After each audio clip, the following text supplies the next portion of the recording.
कि अगर आप एक प्रॉपर सिस्टम अगर फॉलो करें तो आपको उस सिस्टम के सभी रूल को फॉलो करना होगा। तो पीएसयू में आज एक निगेटिव न्यूज है and that's the reason PSU index आज के दिन डाउन है।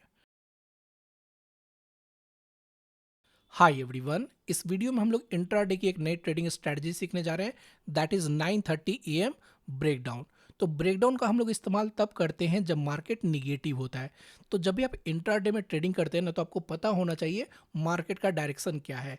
अगर मार्केट अगर ऊपर जा रहा है तो आप वैसे स्टॉक पर फोकस करें जो स्टॉक ऊपर जा रहा है, या कह सकते हैं सिंपल मतलब कॉल ऑप्शन को आपको बाय करना चाहिए।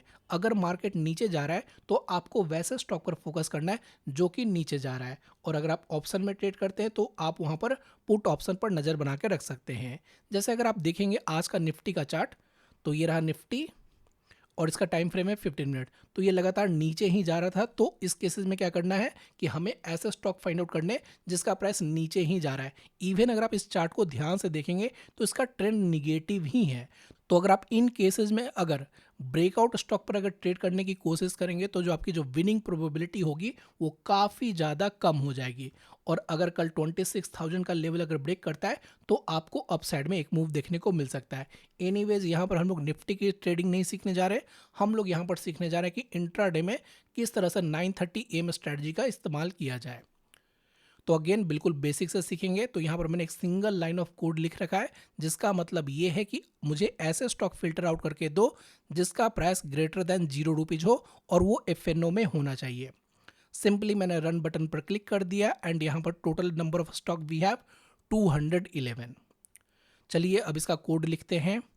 तो यहाँ पर जो हम लोग टाइम फ्रेम इस्तेमाल करने जा रहे हैं दैट इज 15 मिनट्स।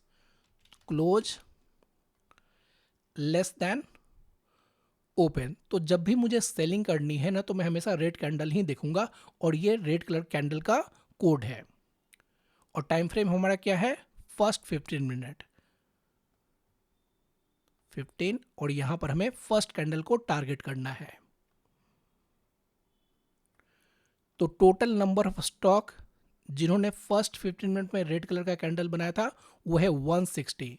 चलिए सर हमारे पास कैंडल तो आ गया और ये रेड कलर का भी है, मतलब प्राइस नीचे गया है। बट क्वेश्चन यही रहेगा कि वॉल्यूम के साथ क्या हुआ। तो हमें चाहिए वॉल्यूम में मैसिव चेंज। तो अब आइए वॉल्यूम के लिए कोड लिख लेते हैं।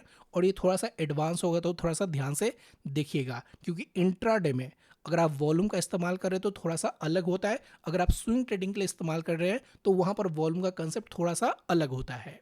वॉल्यूम टाइम फ्रेम 15 मिनट और ये होना चाहिए first 15 minute greater than max function का इस्तेमाल करेंगे। और अगेन यहाँ पर 15 मिनट -1 मतलब प्रीवियस 15 मिनट का कैंडल। कितने कैंडल होने चाहिए, 125। सर ये 125 कहाँ से आया ये भी बताओ, थोड़ा सा वेट करिए मैं आपको बता रहा हूँ। और ये रहा हमारे पास वॉल्यूम। तो इस लाइन का मतलब है पहले हमारे पास रेड कलर का कैंडल आ चुका है और ये जो फर्स्ट जो वॉल्यूम है ये प्रीवियस 125 कैंडल में सबसे ज़्यादा होना चाहिए। सर ये 125 कहाँ से आया, मतलब कुछ भी लिख दोगे और मैं आपकी बातें मान लूँगा, ऐसा नहीं होगा। You have to explain each and every line. तो 125 और ये कितने का है, 15 मिनट का। 15 इंटू 125 आप मल्टीप्लीकेशन कर लेना। अभी मैं आपको इसको समझाता हूँ। तो एक दिन में हमारे पास कितने आवर की ट्रेडिंग होती है, 9:15 to 3:15, that is 6 hour plus 15 minute. एक घंटे में कितने 15 मिनट के कैंडल बनते हैं, 4। 15 into 4 that is 60 minute into 6 hour यहाँ से आया प्लस ये एक यहाँ से आया, that is equal to 25 candle बनते हैं 15 मिनट के एक दिन में। 25 इंटू 5। सर ये 5 कहाँ से आया, ये मैं समझ गया कि एक दिन में 25 कैंडल बने 15 मिनट के, ये मैं बिल्कुल समझ गया। लेकिन ये 5 कहाँ से आया, तो भैया एक वीक में टोटल 5 ट्रेडिंग सेशन होता है। So 25 into 5 that is equal to 125। तो इस तरह से हमने स्टॉक को फाइंड आउट किया एंड उसके बाद सिंपली रन बटन पर क्लिक कर लेते हैं। इसकी हमें ज़रूरत नहीं है। Now total number of stock we have only 5। तो यहाँ पर ट्रेड करना काफ़ी ज़्यादा आसान हो जाएगा।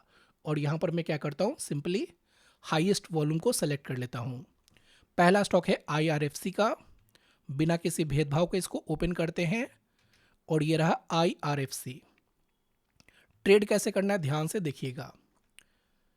टाइम फ्रेम यहाँ पर आप देख सकते हैं, मैंने 15 मिनट का सिलेक्ट कर रखा है और ये है आपका फर्स्ट कैंडल। सिंपली आपको क्या करना है, इसका हाई मार्क कर लेना है, इसका लो मार्क कर लेना है। अब जैसे ही प्राइस 116.3 के नीचे जाएगा, मैं सेल के लिए तैयार रहूंगा। तो एक बात ध्यान रखिएगा कि कई बार क्या हो सकता है, प्राइस काफ़ी ज़्यादा टाइम ले सकता है, तो उसके लिए आपको पेशेंस रखना काफ़ी ज़्यादा ज़रूरी है, बिकॉज काफ़ी सारे लोग वेट नहीं कर पाते हैं लेवल का, तो उनका कुछ भी नहीं हो सकता। You need to understand this basic thing कि अगर आप एक प्रॉपर सिस्टम अगर फॉलो कर रहे हैं तो आपको उस सिस्टम के सभी रूल को फॉलो करना होगा। 116.3 के नीचे हम लोग सेल करते हैं, हाई हमारा स्टॉप लॉस होता है, रिस्क हमारा ये होता है, एंड रिवॉर्ड हमें मिनिमम 1:1 का रखना है। अगर आप ट्रेलिंग में अगर अच्छे हैं तो आप उसका भी इस्तेमाल कर सकते हैं। अब आइए देखते हैं दूसरा स्टॉक, और ये है इंडियन बैंक का। तो PSU में आज एक निगेटिव न्यूज है and that's the reason PSU index आज के दिन डाउन है। अगेन सेम स्टेप, हाई को मार्क कर लिया, लो को मार्क कर लिया, और अगर आप इस कैंडल को अगर ध्यान से देखेंगे तो ये ओपन हाई भी है, ओपन और हाई प्राइस जो है वो सेम है। तो ये अपने में एक स्ट्रैटेजी अगर आपको पता होगा तो अच्छी बात है, नहीं तो आने वाले दिनों में मैं अपलोड कर दूंगा। इसके नीचे हम लोग सेल करते हैं, डाउन साइड में काफ़ी बड़ा मूव हमें देखने को मिलता, बट यहाँ पर रिस्क भी काफ़ी ज़्यादा था, तो हो सकता है कि आप यहाँ पर ट्रेड नहीं लेते हैं। तो एक बात ध्यान रखिएगा कि रिस्क हमेशा आपके हाथ में है, जितना आप रिस्क लेंगे आपका उतने ही पैसे जाएंगे। और ट्रेड करने से पहले हमेशा रिस्क को जानिए कि एक ट्रेड अगर गलत जाता है तो मैं कितना लॉस करूंगा। तो यहाँ पर भी हमें एक प्रॉफिट ही देखने को मिलता। नेक्स्ट स्टॉक है हमारे पास हिंदुस्तान यूनिलीवर का, और ये रहा इसका चार्ट। तो आप यहाँ पर देख सकते हैं जो फर्स्ट कैंडल है ये है 2.65% का। अगर इतना बड़ा अगर आप रिस्क लेंगे ना, और अगर इसमें अगर ऐसा अगर हिट होगा ना, तो आपका आधा अकाउंट साफ हो जाएगा। इसलिए मैं हमेशा कहता हूँ रिस्क हमेशा से आपके हाथ में, बिना मतलब का ज़्यादा रिस्क ना लें जो कि आप टॉलरेट नहीं कर सकते हैं। तो इसमें कोई भी ट्रेड हम लोग नहीं लेते हैं, और इसी तरह से आप इसको चेक कर सकते हैं और आप यहाँ पर बैक टेस्ट भी कर सकते हैं। तो जब भी आप कोई स्ट्रैटेजी सीखते हैं तो कम से कम प्रीवियस 6 मंथ का बैक टेस्ट करें और मिनिमम 3 मंथ का फॉरवर्ड टेस्ट करें। अगर वो पॉजिटिव रिजल्ट आता है तभी ट्रेडिंग करें। इसलिए मैं आपको फ्री में स्कैनर देता हूँ ताकि आप उसे बैक टेस्ट भी कर सके एंड फॉरवर्ड टेस्ट भी कर सके। तो ये जो स्कैनर होगा मैं इसको टेलीग्राम चैनल में शेयर कर दूंगा, एंड आई होप कि आपको इस वीडियो से कुछ सीखने को मिला होगा। Thanks for watching.